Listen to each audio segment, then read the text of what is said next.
The Sports Town Podcast.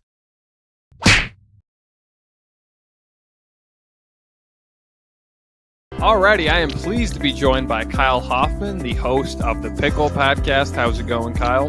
Going good, JJ. I can't wait to talk about the exciting fights that last weekend. Yeah, I mean, of course, McGreger and Porier was the main draw, but I mean, you had some other fights that included Gibert Burns and Stephen Thompson. The co-main event, of course, the Sean O'Malley fight was big. What was your favorite fight of the night? I actually really liked the Aldana versus Kanitskia fight. I felt they were pretty evenly matched. A lot of people had Kanitskia favored because she has made a lot of improvements over her last couple fights and went on a streak. However, Aldana sort of took over at the end with her veteran boxing skills. And I just felt that it was a really great fight. I feel like both fighters got to showcase their skills. And kudos to Kanitskia for landing so many good blows on Aldana. However, the veteran in the end took the decision, or not. She didn't take the decision. She actually finished Kanitskia with some brutal ground and pound. So that was really surprising to me to see a fight like that end that way. I thought it would probably go to decision, but that to me was the surprise of the night for me. Yeah, and I mean, I didn't really know much about those fighters, to be honest, but it was interesting to see that fight go down and the way it ended. And it was still even though it ended up in a knockout or a knockdown or a knockout, it was still a fun fight to watch. If we go to the co-main event, Stephen Thompson fought very hard, I thought, until the end. And, of course, Gibert Burns just went at him right at the end. Were you impressed by how good Stephen Thompson was against the number 2 challenger in the welterweight division? It's sort of what I expected, to be honest. And, JJ, you know that I made some bets prior to these fights, and I ended up winning some money off of it because a lot of people had Stephen Thompson winning that fight. However, I know that Gibert Burns is great at closing the distance on fighters, and that's just exactly what he did against Thompson. I happen to have noticed that I think Thompson maybe was looking a little different than he usually does after his weight cut. I noticed he looks, the physicality was a little different to me. I think he's just maybe getting up there in age, but a lot of people will make fun of me for saying that, but that's kind of how I analyze fights. I do think that Stephen Thompson did have a chance to win in that fight, a great chance, but I think that Gibert Burns came out with a solid game plan against what he was going to do and was able to take care of that karate stance that Stephen Thompson throws at people, and he was able to capitalize on closing the gap and eventually got him to the ground a couple times, and I believe that's what won the fight for Burns, is taking him to the ground. Otherwise it would have been a Thompson fight. To be honest with you, with the way the McGreger and Porier fight ended, I would probably say that was the best fight of the night. And I think all the other ones were knockouts, right? Or submissions or something. So I would probably say that was the best fight. Let's see here. Speaking of the welterweight division, Gibert Burns is the number 2 challenger. He already fought Usman once. Who is Usman's next challenger? Would it be a guy like Colby Covington, or would it be someone outside the top? Well, I'd like to see Leon Edwards face Usman. Just I think that Leon Edwards would be able to do a little bit better than other people have in the past. I would like to see the Colby Covington fight again too. But there's that division is really stacked, and Usman's really kind of holding up that division. At number 5, you have Michael Chiesa, Vicente Luque. Vicente Luque, I think, could possibly have a chance against Usman if he has his striking in order. But there's really no one that can compare against the champ right now as far as a all-around, well-rounded fighter like Usman. So it's up in the air for Dana White to make a decision at this point who he wants Usman to face. I know that he's going to be forced to give Usman a top contender. So we'll see what happens here. Maybe there'll be some shuffles in divisions. Maybe we'll see somebody come up and, challenge for something that surprises us. Who knows? But I'm excited to see who he faces next. Is there a chance that Usman would go up a division, or is he just going to stay in the welterweight division, at least for now? I think he's going to hang around for now. He could very well go up in weight class. However, when you go up in weight class, the wrestling doesn't matter as much. And he's going to have to improve his striking a little bit more to go up in that division too. Not that he's not a great striker, But you got to be focused more on striking in that weight class, especially being an undersized person if he was to go up in weight. Yeah, and it's going to be, to be honest with you, I'm excited either way. I know Usman is one of the best fighters in the UFC. It's going to be interesting to see what happens. I mean, I guess there's a chance of him fighting Jake Paul, but we'll see what happens there. If we go now to the McGreger and Porier fight, I was expecting Porier to get the win and to get a knockout. Technically, he got the knockout, but a lot of people would say, well, McGreger broke his leg. Mm-hmm. But to be honest with you, Porier had that fight with the first few minutes, I felt McGreger was doing well, and then after a while, Porier started dominating. Do you think if McGreger doesn't break his leg, Porier gets a knockout in the second round again? I'm not so sure. I just think that, when you look at the stats, JJ, Porier landed in that fight about 5.6 significant strikes per minute compared to McGregor's 5.3. So it wasn't that different of a margin as far as who was getting the significant strikes. Now, it could be the judges in McGregor's favor, or you know what I'm saying? You know how the UFC is. But, I really think that if he had not broken his leg, they possibly could have made it into the next round, and, McGregor could have had a chance, but we'll never know. When something like that happens in the fight, all you can do is really feel bad for that fighter, because they'll never know what would have happened if they wouldn't have got injured, and McGregor will constantly question if he would have came out of that fight on top, or if he would have gone down and actually got KO'd by Dustin. Worst case scenario is Conor McGregor gets knocked out again. So I think Conor lucked out in this regard, but not as far as his ankle, though. We're just lucky that he didn't have any nerve damage. It looks like he was moving his toes afterward. So, one thing I noticed was that Charles Oliveira came out and said that we should be giving McGregor a round of applause. Now, we all know what McGregor said after the fight about Dustin's wife, and that was kind of frowned upon. But at the same time, McGregor having all that money that he does, he didn't have to go out and fight Porier for a third time. In fact, I think he knew coming into that fight that he was going to be outmatched just a little bit, and McGregor's confidence always carries him into victory. But I think this time around, Porier was ready. He knew the game plan, and I don't think Conor was able to adjust from the previous fight as much as he should have, being that he was too used to boxing and that he was really trying to be a boxer last fight. So this time around, Conor did what he was supposed to do. I even said to you, I think, and some of my other friends, that Conor's going to come out painting that octagon like a paintbrush with his kicks, and he surely did that. He was giving Porier a little bit of trouble in the first couple, 30 seconds of the first round, but after that, Porier made his adjustments and was able to start landing counters at the same time as Conor was going in. So the great thing that people have not been talking about in this fight is that Porier was able to telegraph McGregor's timing, which nobody has been able to do that other than maybe a Chad Mendes in the second round. So Dustin Porier is going to be a dangerous opponent for whoever he's facing, and I even have him winning Oliveira matchup right now. Speaking of Dustin Porier and Charles Oliveira, do you think that's the next matchup, or do you think that's Poirier's next fight? Because I think he is the best fighter in that division. I think at this point it has to happen. If you beat Conor McGregor twice, no matter the timeline, I think you deserve a shot at an elite champion like Oliveira. And to be honest, I think if you even ask Dana White or most fight analysts, they would probably favor Porier in that fight. Now, I'm saying that's not what Dana White wants, but I think Dana White knows that if we set up that fight, that would be a huge pay-per-view event. So expect a huge card if they put that card together, because that's going to be a huge fight, and there's going to be a lot of good fights associated with that card. And as we see McGregor, it seems like McGregor is starting to cool down, and he seems like he won't ever be the same type of fighter he once was. Do you think McGregor will ever be the same, or even close to being the same as he was just a few years ago? Well, I'm going to kind of go on a limb here and make a bold statement. One of the comments that Conor made in the octagon after the fight was over was that it's a savage business, right? I'm not sure that's the exact words, but you could tell that Conor McGregor was sort of feeling different about the world of fighting after that injury. I've broken my leg in a similar fashion, and it really gives you the heebie-jeebies when you think about if that could happen again. And leg kicks are part of the game, so I think McGregor's going to be hesitant to come back to the octagon. I think he's probably would try boxing again if he tried.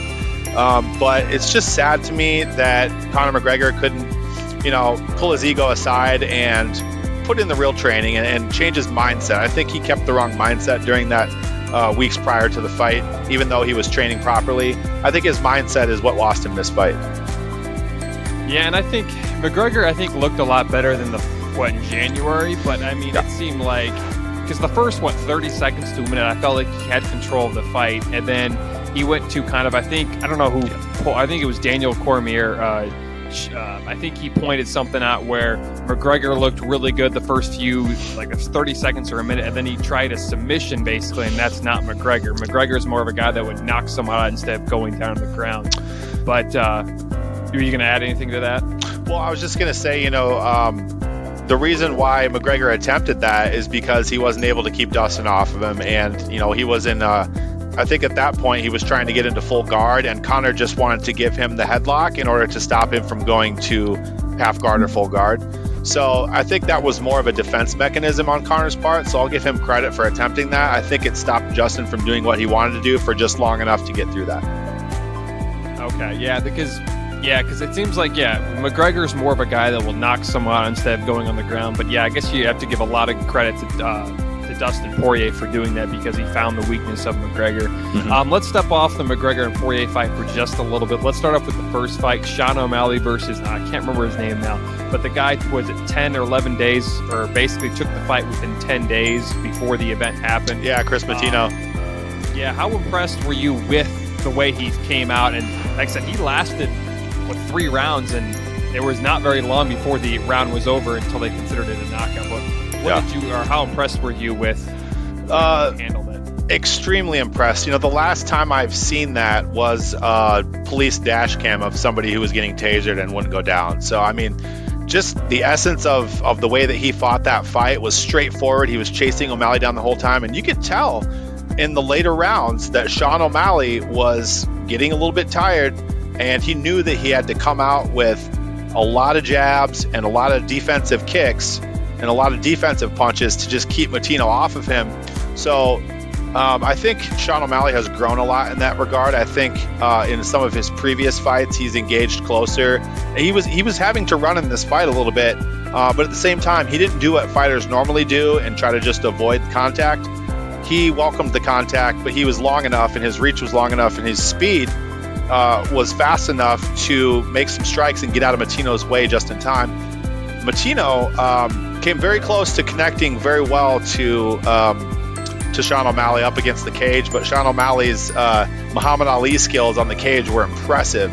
I really have to admit that his defensive skills in this fight really impressed me, and I think that Sean O'Malley has taken more of a defensive approach to his game going forward, especially when met with an opponent who's a bull rusher like Matino. I'm really excited to see Matino's next opponent.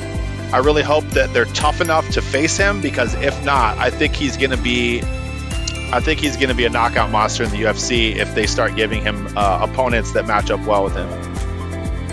It seems like Sean O'Malley is going to be, this last year or two, he's been, the way he's fought, I think he's had 2 or 3 knockouts, maybe even more, if I can't quite remember right now. But what do you think about his future? Because it seems like he's going to be continued to go on the rise and maybe even compete for a championship or compete for a belt. But what do you think about O'Malley's future going forward? I think he's reached a level of maturity in his career so far at this point recently to chase a championship belt. I think beforehand he was a little immature in his fighting. So I think his fighting style has gotten more mature. He hasn't really changed much up, but he's become more defensive, like I said. So if he keeps on this path and his coaches keep coaching him up to face people like Matino, I don't know who they're going to throw at him, because if they throw a prototype of O'Malley in there, O'Malley's beating that guy. But if they throw a brawler in there, O'Malley's going to be ready. So I can see him making a run. I know that he's probably going to have to be faced with a tough opponent coming up too, especially after, to be completely honest, he dominated Matino. So, and Matino is a beast, and I actually think he would, I think he would beat a lot of contenders in that division. So we'll see what happens for Sean O'Malley, but the future is only bright in my eyes. Yeah, the last 3 fights that he's had came by knockout, I think, if I can remember right. O'Malley seems like he's only going to get better and maybe even be the future of the sport. Yeah. Maybe in a few years, maybe even less than that. Let's Absolutely. go on to the Greg Hardy fight. What happened to him? Because it seemed like he almost had the knockout, and then all of a sudden, like a second later, he was knocked out. I've been waiting. What did you think about that? I've been waiting to talk about this because I've analyzed the footage over and over again, and here's what I think happened. I think that Greg Hardy went in for the right hook, and he connected with Tuivasa, but at the same time, I think Tuivasa just completely fell off balance a little bit, and I think he played it off a little bit as if he was hurt. You know how fighters will sink their knees and kind of wobble their chin? I think that was half that he was shook, and I think the other half was that he recovered extremely quickly but still put on the show.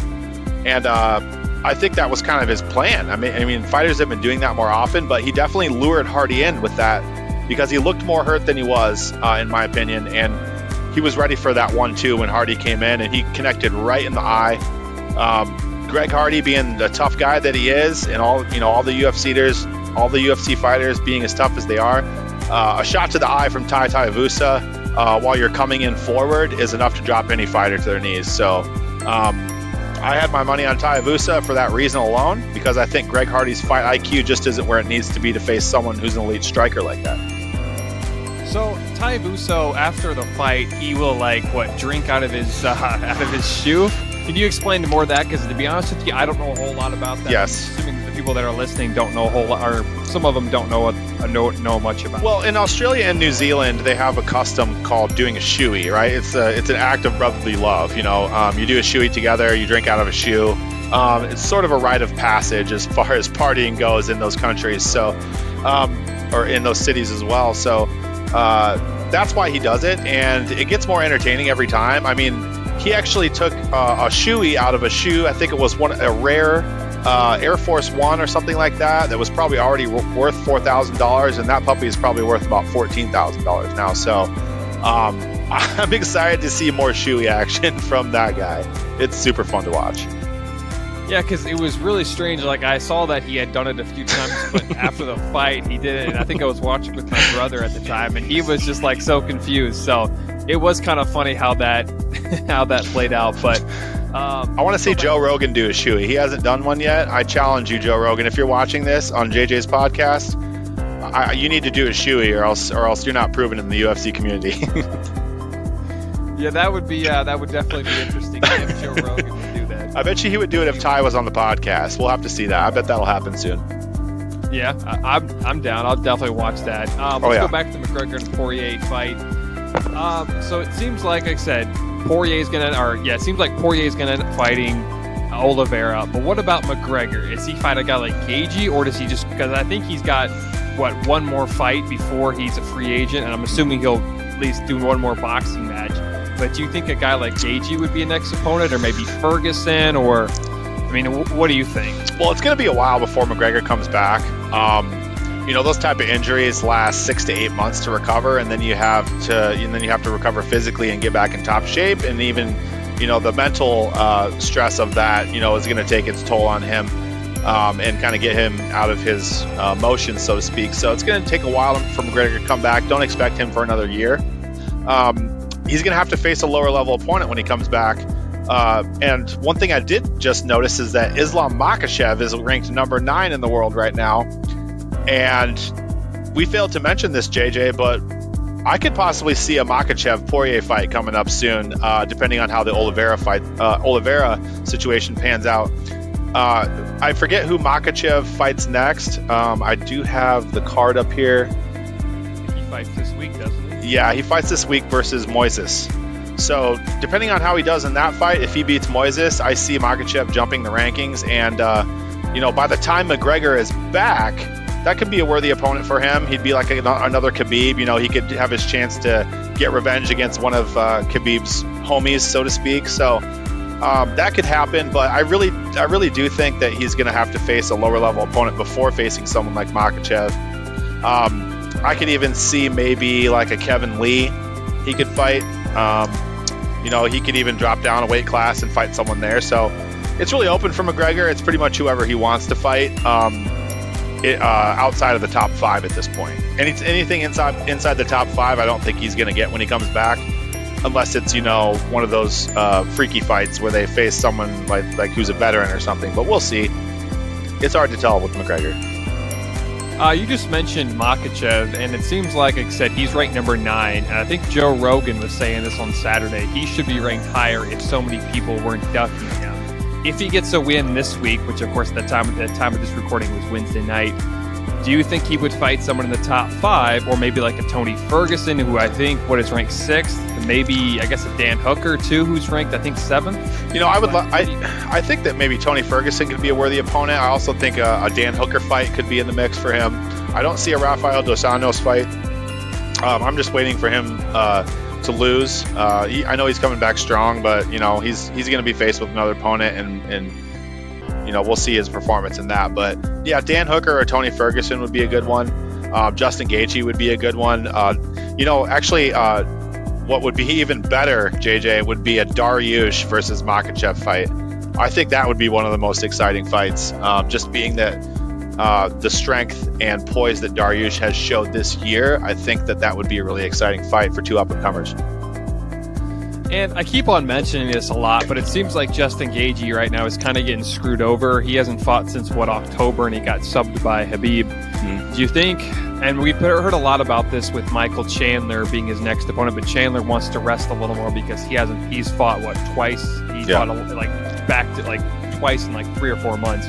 So who do you think Gaethje's next opponent, and who do you think he should fight? I'm assuming it's going to be Chandler, but what's your thoughts on that? It could also be Dariush. I think at this point, Dariush, you could put him against anyone in that division at this point after what I've seen from him. So, that might even be the most likely one for him. Okay.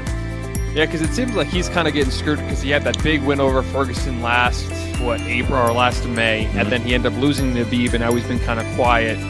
So it would be interesting to see what Gaethje could do, because I think Gaethje is still a great fighter. I mean, he's ranked number 2 right now currently? Yeah. I think you can't sleep on Gaethje. Great coaching as well. That gives him a huge edge. Yeah. I'm trying to think. There was something else I was going to add, but did you want to add anything else that you saw in the fight that we failed to mention? If I look at the card here, I think that we pretty much covered a lot of it, JJ. I would like to say that it's interesting. I want to see who Tuivasa fights next. If we look in that division here, if we take a quick look, here it is. Yes, heavyweight. He's not even ranked. Good Lord. All right, well, I guess what I'll say is that, I think Tuivasa deserves a top 10 contender at this point in the heavyweight division.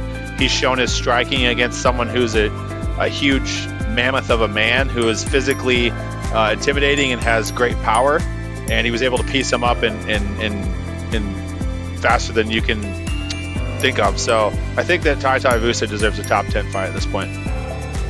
If you like I said, you just mentioned Tuivasa. He was in the heavyweight division. I think that's the next UFC 265. I think is heavyweight, if I can remember right. Mm-hmm. But do you think the fight between Francis Ngannou and John Jones will actually ever happen? Because it seems like it's going to be a while before it gets actually scheduled.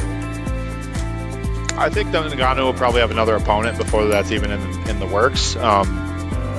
I think it will happen eventually, JJ, and I think that it's mostly because the fight fans demand it. So Dana White will hear the call, and he'll see those dollar signs in his eyes, and I think it's going to happen at some point. Yeah, because that would probably be right now the dream matchup for a lot of UFC fans, and of course, I think a lot of UFC fans before McGreger and Porier fought, I think a lot of people wanted to see Habib and McGregor again. However, that's not going to happen. And I think, like I said, Francis Ngannou, John Jones, I think that's what everybody is looking forward to. But as we end the interview, and again, thanks for coming on, Kyle. It's great every time you come on, learn more about UFC, get all the news that happened recently. If you want to tell more about your podcast, you said you're going to start it back up here pretty soon. All that good stuff, pretty much. Yep, we're going to have Tone the Boss on soon. He just got signed by a major record label, so he's got a lot of stuff to talk about. We're going to be having him on this week, and we're going to be ramping up the podcast again. I am going to start posting my weekly parlays on the podcast page soon. So stay tuned if you guys want to check those out. I'll be posting them in real time as the fights happen, because that's how I do it. So if anybody wants to check it out, go check out the Pickle Podcast on Facebook and YouTube. All right, and also before we end the interview, you also mentioned that you finally had your first sponsor. If you want to tell them more about that, stuff like that. Yes, it's Brits Pickles. It's a company that actually brines their pickles in oak barrels. So they're fermented as well. So it really creates a unique flavor. We got contacted by them a while ago, and they're sending us a ton of products. They even have stuff like kimchi. So we're going to be diving into some interesting food choices here on the podcast. And we also have a code if anybody wants to go buy Brits Pickles or try them out. I would highly recommend it. You just have to go to Brits Fermented Foods, Brits with 2 T's. So BritsFermentedFoods.com and use the promo code Pickle Podcast. All right, sounds great. I'll put a link in the description down below, both in the video and the audio, and of course also the whole episode that is released eventually later this week. So again, thanks for coming on, Kyle. It's been great. Again, check out the Pickle Podcast, Spotify, Apple Podcasts, YouTube. Also check them out on Facebook and Instagram. Again, thanks for coming on, Kyle, and have a wonderful night. All right, next time we have a podcast, JJ, let's do a shoey. All right. That sounds all right. Okay, thanks for having me on. Thanks for listening to the Sports Town Podcast, or the STP Pod for short. You can find us on Spotify, Apple Podcasts, YouTube, and much more. Also, follow us on Instagram, Facebook, and Twitter at Sports Town Podcast. If you want to check out more videos of the Sports Town Podcast, click on the right.